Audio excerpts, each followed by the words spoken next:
La TVT au cœur de l'information.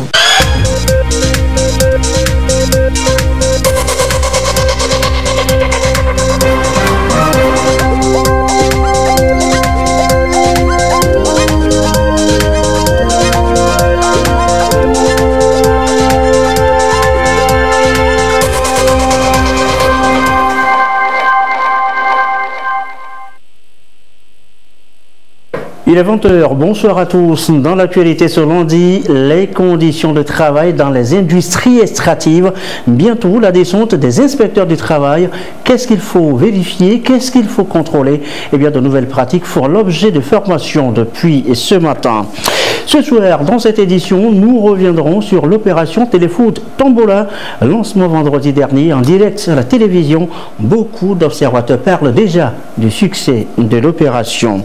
Et puis, écran noir, top départ pour le festival de films émergence. C'est la 7e édition cette année. À l'écran, plusieurs longs métrages à regarder. Voilà, madame, monsieur, le sommaire. Bienvenue. Voici le 20h. La CEDEAO et les Nations Unies d'abord. La CEDEAO et les Nations Unies chez la présidente de l'Assemblée nationale ce matin. La délégation conjointe est allée évoquer avec Yaoua Digbori Tchegan les conditions d'organisation de la prochaine présidentielle au Togo.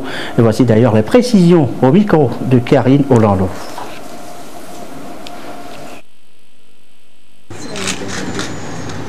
C'était un grand plaisir de venir voir cette audience avec Madame la Présidente de l'Assemblée nationale, parce que c'est ma première fois de rencontrer Madame la Présidente, qui est un symbole pour les femmes ouest-africaines. Les Nations Unies insistent beaucoup sur l'aspect gender.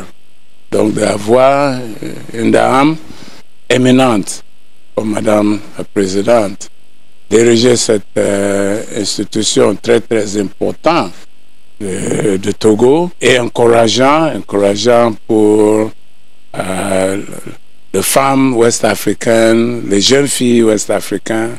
Et Madame, nous voulons vous féliciter et vous remercier aussi pour le travail que vous avez fait depuis votre arrivée à la tête de l'Assemblée nationale togolaise.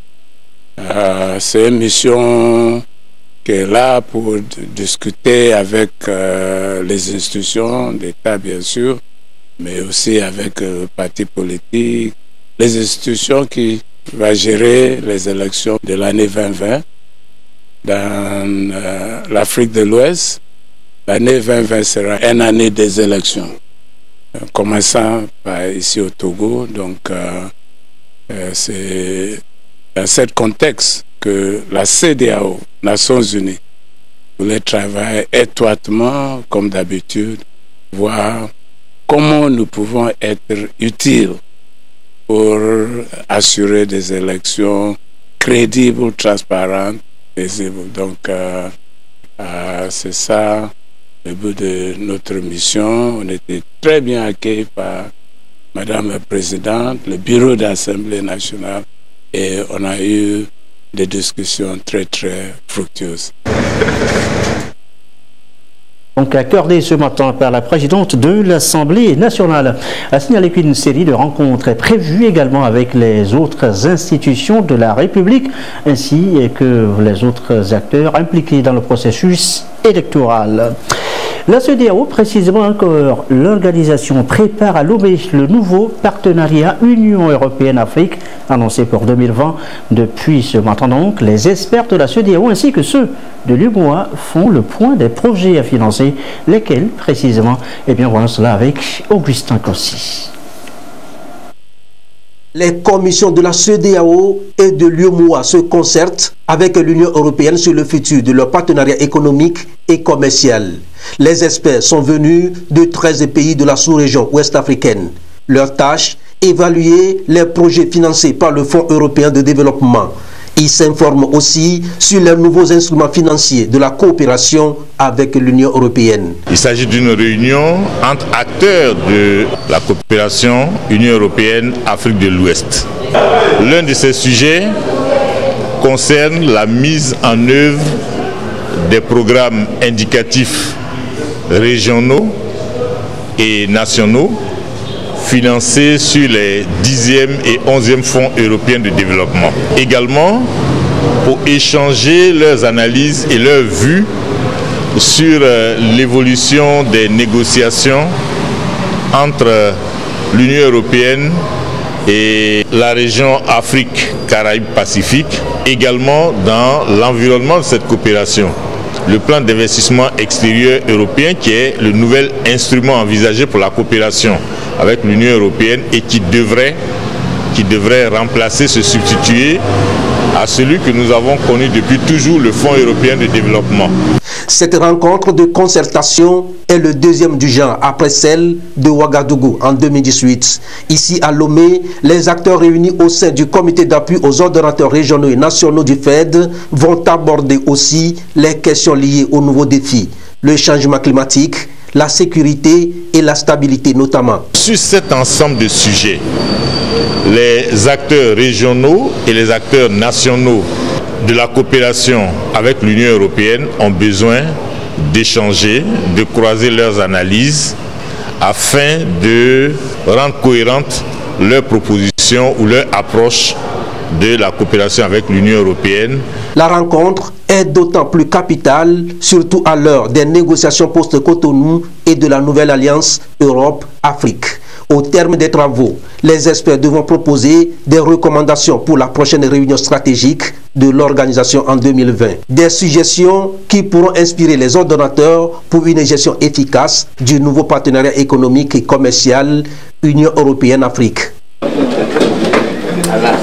Je vous l'annonçais tout à l'heure au sommaire, les conditions de travail dans les industries extractives évoquées aussi ce soir. Ce qu'il faut vérifier, ce qu'il faut contrôler, eh bien les inspecteurs de travail se familiarisent avec de nouvelles pratiques et c'est bien connu, l'adage, c'est au bout de l'ancienne corde qu'on tisse la nouvelle. Ça commence donc par la révision. Lucassi. Vérification et contrôle des conditions générales de travail, notamment congés, salaires, repos hebdomadaires, santé et sécurité. Une responsabilité qui incombe aux inspecteurs du travail. Et pour leur permettre d'être plus efficaces dans l'accomplissement de cette mission, ils approfondissent leurs connaissances avec Expertise France. Ici, ils vont passer au bilan partiel de la mise en œuvre des nouvelles techniques apprises dans le BTP et le commerce de quincaillerie. La formation a mis en place des outils. C'est ces outils que les inspecteurs ont utilisés parce que ce domaine a été resté longtemps non pénétré. Donc, ils ont utilisé ces outils et aujourd'hui, il est question de voir comment ces outils ont pu permettre aux inspecteurs de pénétrer ce secteur qui est un secteur informel. De faire une évaluation à mi-parcours, de voir après qu'est-ce qui a pu être fait, qu'est-ce qui n'a pas pu être fait et pourquoi. Quels sont les obstacles que les inspecteurs ont rencontrés sur le terrain afin de corriger et d'améliorer leur pénétration dans ce secteur. Tous les domaines regorgent des risques. Donc il est fondamentalement question que les inspecteurs du travail puissent faire connaissance des risques qui s'y trouvent afin d'apporter les solutions tant aux travailleurs qu'aux employeurs qui exercent dans le domaine. Après le bilan à mi-parcours, ces inspecteurs du travail vont se familiariser avec les nouvelles pratiques de leur travail dans le secteur de l'industrie extractive. La finalité est d'aider les entreprises à respecter les principes de santé, de sécurité et des droits fondamentaux du travail. La formation est soutenue par le projet gouvernance prolongé jusqu'à juin 2020. C'est un projet ambitieux lancé depuis 1989. Le programme de promotion de l'entrepreneuriat des jeunes en abrégé PPEJ à 30 ans cette année. Les festivités de l'anniversaire sont dévoilées ce lundi. La période, les activités au menu. Et c'est avec Gisèle Kozona et Clarisse Atikle. Il y a exactement 30 ans que le programme de promotion de l'entrepreneuriat des jeunes PEPEJ soutient les jeunes pour favoriser leur insertion socio-économique. Il est mis en œuvre depuis 1989 par la Conférence des ministres de la Jeunesse et des Sports de la Francophonie, CONFEJES. La célébration du trentenaire de PEPEJ offre ici l'opportunité aux jeunes entrepreneurs venus des différents pays membres de la CONFEJES de partager leurs expériences et échanger sur leur parcours dans l'entrepreneuriat. En 30 ans, nous avons découvert que les jeunes peuvent innover. Ce n'est pas forcément qu'ils veulent aller dans la fonction publique, mais si on leur offre des possibilités, de l'encadrement, etc., ils ne cherchent pas forcément un travail dans l'administration, etc. Et en 30 ans, nous sommes en train de voir que nous pouvons accompagner beaucoup de programmes dans l'entrepreneuriat. Donc vraiment, c'est beaucoup de leçons que nous avons tirées et nous pensons que nous lancerons le message. Depuis 1994, année d'adhésion du Togo au PEPEJ, le programme a permis de former plus de 3000 jeunes en entrepreneuriat, dont plus de 150 ont déjà bénéficié de financement. Le montant total des subventions accordées aux jeunes togolais s'élève à plus d'1 demi-milliard de francs CFA. Autant d'initiatives qui ont impulsé une dynamique entrepreneuriale fortement promue par les autorités togolaises. Au-delà de prouver l'attachement de notre institution commune à l'insertion socio-économique de la jeunesse, cette célébration doit constituer une occasion pour capitaliser nos diverses expériences afin de renforcer l'impact des interventions du PEPEJ au sein de nos pays. À ce propos, je voudrais ici saluer la vision, l'engagement du chef de l'État, son Excellence M. Faure Eswazini Nyasimbe, qui a très tôt appréhendé la question, la problématique de l'emploi pour les jeunes et a fait de cette question une priorité dans l'action du gouvernement, parce qu'il est question aussi que les jeunes saisissent les opportunités et il faut les préparer, il faut les accompagner. Et c'est pourquoi le développement des petites et moyennes entreprises portées par des jeunes constitue l'une des priorités de notre plan national de développement 2018-2022, dont l'objectif ultime est cette transformation structurelle de l'économie togolaise pour favoriser une croissance forte, durable, résiliente, inclusive, créatrice d'emplois décents. La CONFEJES regroupe 43 pays dans le monde et en partage le français. Son programme phare est le PEPEJ qui s'adresse aux jeunes de 16 à 30 ans, scolarisés ou non, ou déscolarisés, ressortissant de l'un de ses États membres et ayant préalablement suivi une formation en entrepreneuriat. À ce jubilé de perles, les lauréats au concours de projet 2018-2019 ont reçu des chèques d'un montant allant de plus de 500 000 à plus de 2 millions de francs CFA pour la création de leur micro-entreprise. Il y a justement l'entrepreneuriat jeune, une des réponses à l'immigration clandestine. Les dangers en tout cas sont réels. La jeunesse estudiantine est donc sensibilisée sur le sujet. Les risques encourus, d'où d'ailleurs l'appel à entreprendre ici pour un meilleur avenir. Les précisions, c'est à Raoui ou Rotou, à Bilignasimé. Ils sont des milliers d'Africains à traverser eaux et forêts à la recherche d'un avenir meilleur. Mais peu sont ceux qui arrivent à bon port. Pour amener la jeunesse togolaise à prendre conscience des dangers de ce fléau, un colloque à l'initiative de la Coordination nationale de la jeunesse estudiantine, CNJE, et de son partenaire Elima. L'immigration clandestine est en train de grandir et les luttes dans tous les sens sont en train de venir pour éradiquer ce fléau. La CNJE, en tant qu'association estudiantine qui lutte pour le développement du Togo, est concernée par tout ce qui peut permettre ou tout ce qui peut aider dans le sens du développement du pays.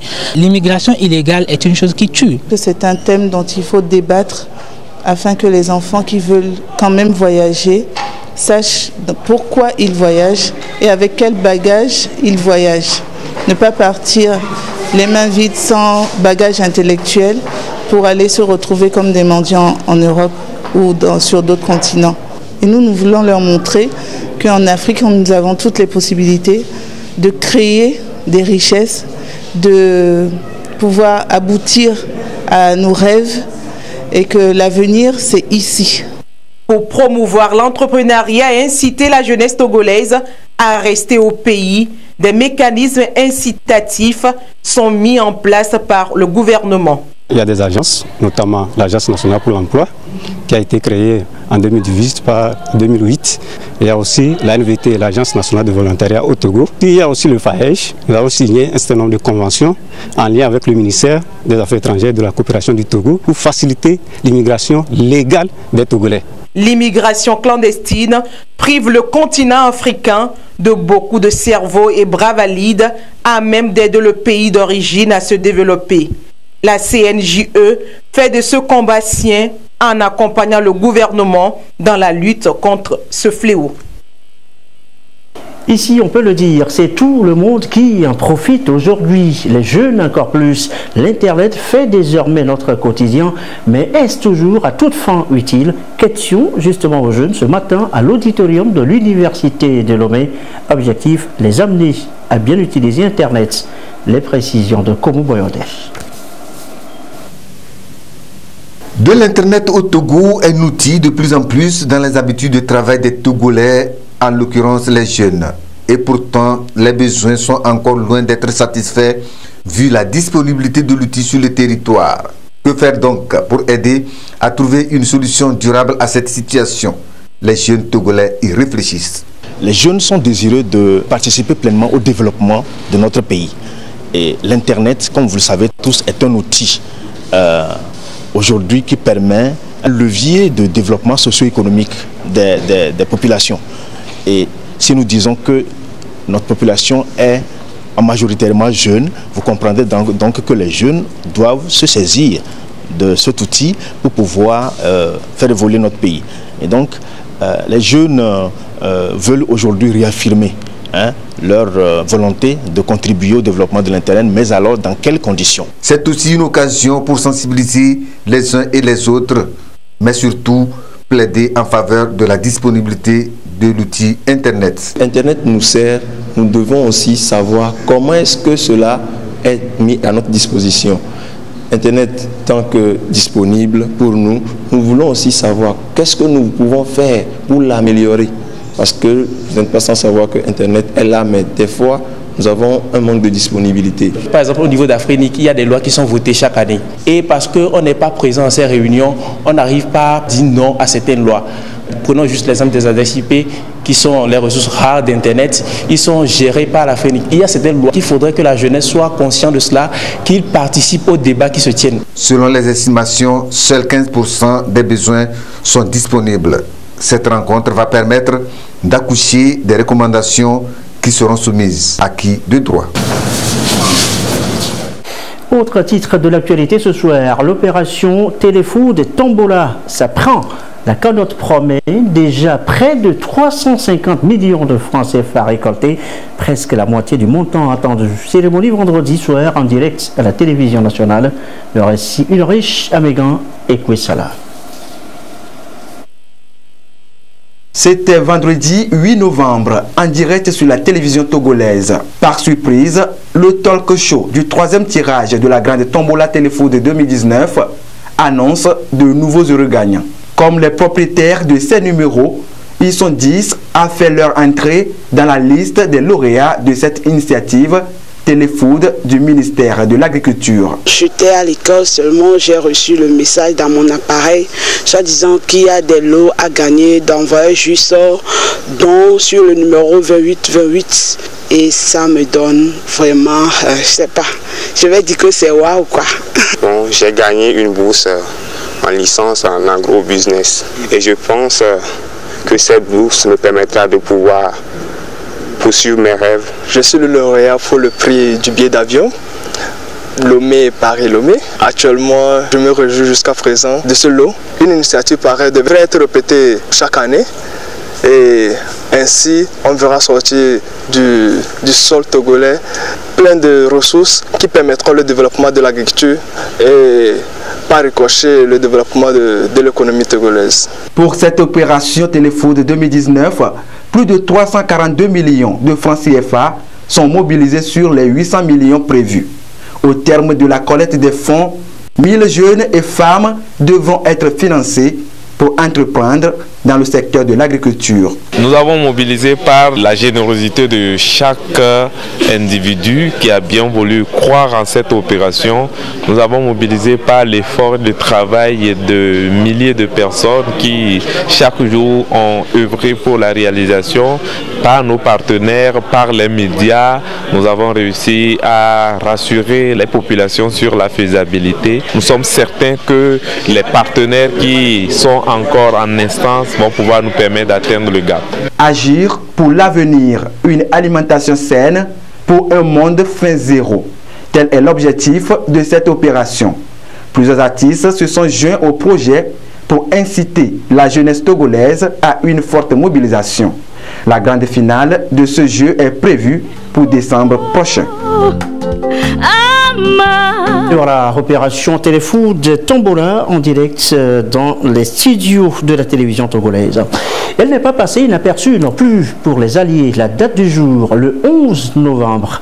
Il y a en effet 101 ans aujourd'hui, les États-Unis, la France et bien d'autres pays remportaient la victoire à la Première Guerre mondiale. Victoire actée par l'armistice. Aujourd'hui, jour de commémoration, hommage a été rendu aux combattants disparus. Le récit, Augustin Cossy. L'instant est solennel dans une ambiance commémorative.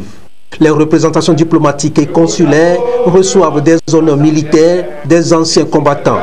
Une aide d'honneur les conduit au cimetière militaire de Kra à Ouargla. C'est un devoir de mémoire, on s'en souvient.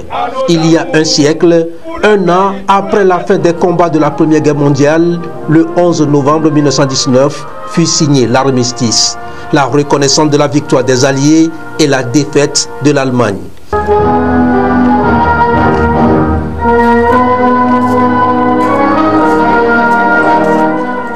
Ici, un hommage a été rendu aux combattants tombés lors de la bataille de Kra le 22 août 1914. En ce jour, dans les nécropoles, devant les monuments aux morts, sur les places de nos villes et de nos villages, toutes les générations, unies et solidaires, se rassemblent et se recueillent. La nation se souvient de ceux qui se sont battus pour elle entre 1914 et 1918. Elle n'oublie pas ses enfants tombés au champ d'honneur sur tous les fronts, d'Orient et d'Occident. Elle n'oublie pas le sang versé par des soldats venus d'Afrique, d'Asie, du Pacifique et d'Amérique. Les différents discours de circonstance ont salué la bravoure de tous les soldats morts. 28 tirailleurs dont le corps repose désormais dans ce cimetière de Ouargla. Des Africains, des Français, des Britanniques ainsi que des Allemands. Pour le salut de leur âme, des prières ont été également dites. L'actualité, c'est aussi les journées portes ouvertes de la justice, à la maison de la justice justement, et ça concerne la préfecture de Golfe. Qu'est-ce qui est fait dans le cadre de ces journées portes ouvertes? Les précisions avec Abidé Niassimi. La maison de justice s'ouvre au public, spécialisée dans le règlement de conflits de voisinage, de loyers ou de dettes impayées, entre autres. Cette institution réunit chefs quartiers, comités de développement et public pour les instruire sur ses attributions. Tout le monde peut saisir la maison de justice par voie écrite ou par orale. Il n'y a pas de contrainte, que ce soit un litige foncier, que ce soit les troubles de voisinage, que ce soit des créances, des dettes, le recouvrement des créances, n'importe quel litige. Le décret créant les maisons de justice ont donné l'étendue et les limites de la compétence des maisons de justice. Seulement, la maison de justice ne peut pas connaître, par exemple, des litiges d'origine pénale. Pour les 4 maisons installées au Togo, déjà 798 cas de conciliation et 362 cas de médiation. Une action saluée par les acteurs impliqués dans la gestion des conflits. On veut amener la population à comprendre le langage de la justice et pouvoir mener des actions pour éviter les arnaques. Et nous allons œuvrer ensemble pour jouer pleinement notre rôle qui est la cohésion sociale, la paix et la sécurité de nos concitoyens. La maison de justice est placée sous l'autorité des chefs de juridiction. En dehors des maisons de justice de Séquencé, d'Apaon, Agouenivé et Baguida, d'autres maisons verront le jour dans les mois à venir à Ketao, Soudou, Agné, Pelé et à Zanguera. On sait un peu plus justement sur ces maisons de justice. Dans le reste de l'actualité, la protection des biens culturels africains. Que devrons-nous faire exactement en tant qu'Africains? Les pays africains ont réfléchi justement à la formule à Lomé. Rencontre depuis ce matin attendu des résolutions fortes. Medina Salami. Les pays africains veulent renforcer leur coopération sur le plan culturel. Pour y parvenir, des professionnels des musées de la sous-région échangent sur un certain nombre de questions, notamment comment protéger et valoriser les biens culturels, comment récupérer les objets culturels qui se retrouvent à l'étranger. La rencontre de Lomé se propose d'apporter une réponse à toutes ces préoccupations. Ce forum est organisé pour qu'on puisse bénéficier des expériences des uns et des autres et pouvoir trouver les nouveaux paradigmes qui vont nous servir pour pouvoir trouver des approches de solutions pour cette question. Parce que c'est une question très complexe, il faudrait se préparer, il faudrait préparer le terrain avant de pouvoir parler des biens culturels, de la restitution des biens culturels et de la coopération culturelle. C'est un patrimoine culturel qui est laissé quelque part et les générations futures, les jeunes générations ne connaissent pas ces biens culturels qui sont détenus dans les pays étrangers. Ce rendez-vous devra aussi faire le point de la coopération culturelle entre les pays africains et la France. Selon le ministre du Tourisme, les Africains doivent jouir et profiter de leurs objets culturels détenus hors des frontières africaines. Pour y arriver, une coopération franche s'impose. Pour que les peuples africains soient réintégrés dans la jouissance des biens culturels dont ils ont été dépouillés, il est nécessaire que les actuels possesseurs se disposent à tout point de vue à les rétrocéder et œuvrent et de bonne foi à cette fin. Il est donc clair que la coopération avec les pays étrangers possesseurs des biens culturels africains est tout aussi absolument nécessaire que la coopération interafricaine.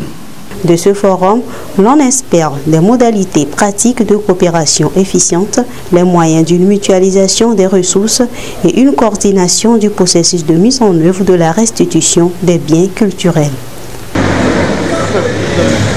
Et aussi dans l'actualité, ce don des États-Unis aux communautés dans l'acquérant. 2 bâtiments scolaires, des ouvrages également remis aux bénéficiaires. Il va sans dire très reconnaissant. Vous allez le voir. Nestor Mouzou nous raconte tout ça.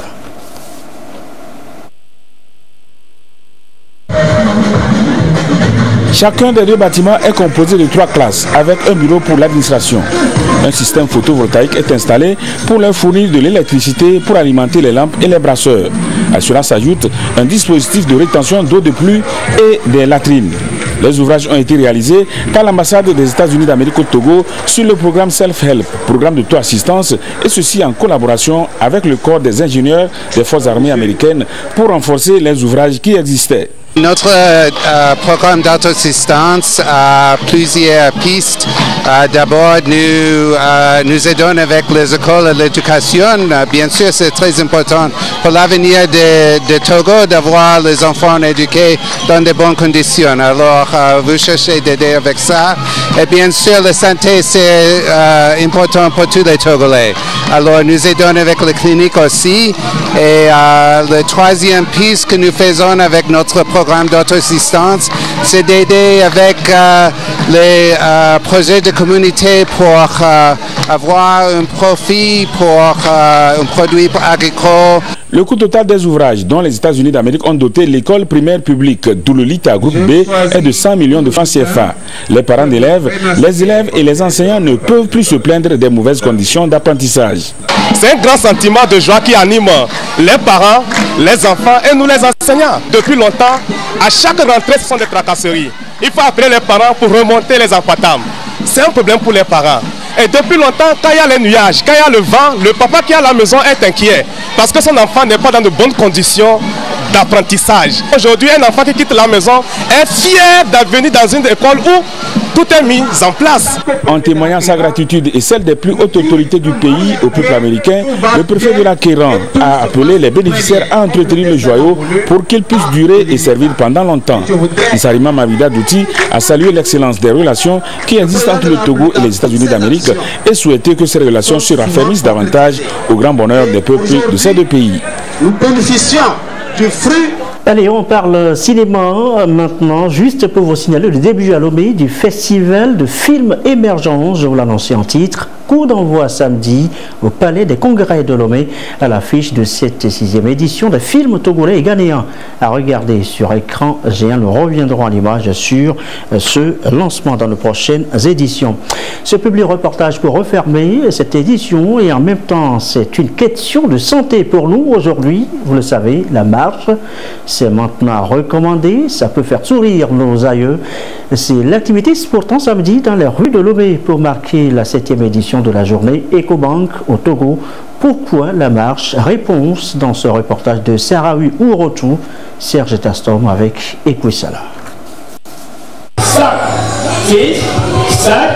Des exercices de relaxation, puis une marche sportive pour annoncer les couleurs de la 7e édition de la journée EcoBank.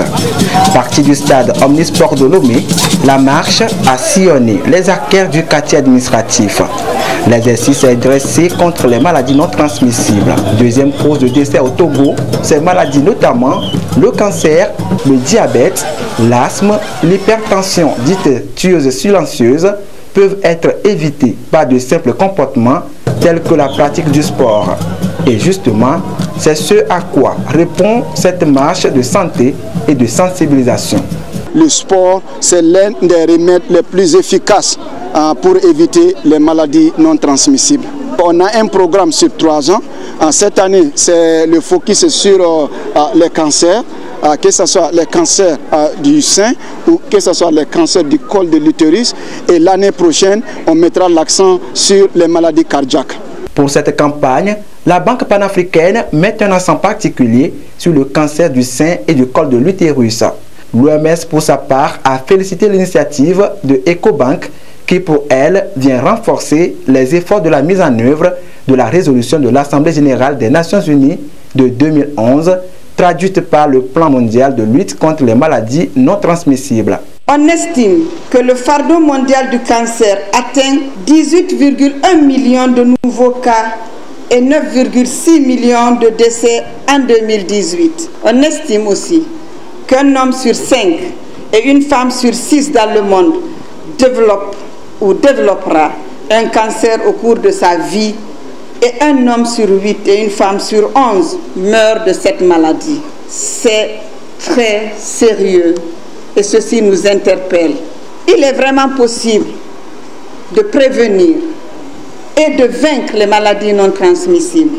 Il s'agit de la détection rapide, du dépistage précoce et du traitement précoce des maladies non transmissibles, de même que les soins palliatifs. C'est une alerte qui est donc lancée et EcoBank entend œuvrer aux côtés du gouvernement togolais et des institutions internationales pour une lutte efficace contre les maladies non transmissibles.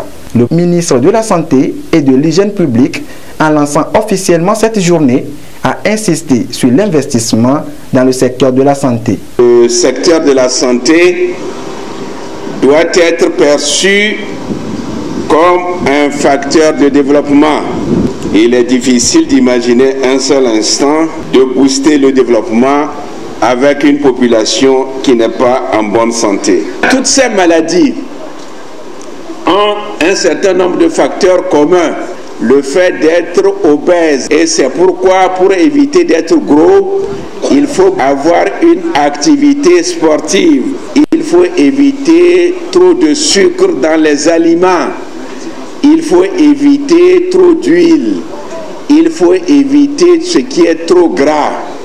Il faut éviter de mettre trop de sel dans les aliments. Tous ces facteurs-là concourent à ces maladies.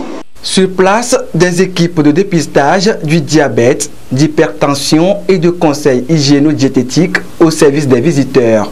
À Lomé, 3 centres, notamment les CMS Nyekonakwe, Tokwen Dumasese et Adakpame, sont mobilisés pour offrir gratuitement ces services.